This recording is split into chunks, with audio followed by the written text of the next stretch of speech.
Şimdi Hepinize merhaba arkadaşlar. Bugün köydeki neyi yakıyor? Fırını mı? fırını Şömine mi? fırını yapacağız. Şömineyi yakıyor. Oy! Ya! Ateş sürtüyor. Sen sus. Ay yaktı. Yapalım mı? Ay yaptık. Ama ben yedik. Yedik. Ateş Niye? yaktım. Isınıyoruz. Ateş yaktım ateş. Oturalım Elimize yanıma bak. otur. Hadi yanıma otur. Elimize gelirse ne olacak? Bir şey olmaz. Kapağını kapatırız şimdi. Kapağı da var. Hava çok soğuk. Soğuk havada şömine de iyi gelir. Tamam, Değil mi ama Cihangir? kapağı kapalı olacaksa sadece görüntü mü olacak? Nasıl? Evet. Yandığını göreceğiz. İçeri sığınacak. İyi mi? Hem de nasıl sığacak? Can var. Evet. Canım. Babacığım. Puy. Hey.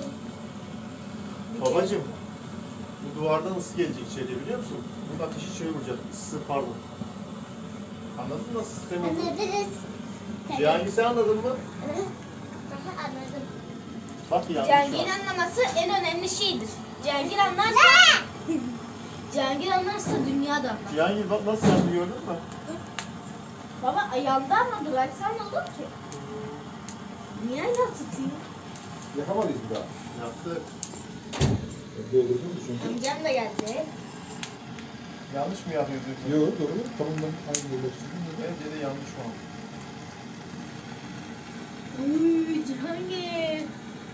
Bak. Ne diyeyim amca ya? Ya Evet. söndü. Ne diyeyim ya? Ne yapayım ne diyeyim? Hoş geldin amca.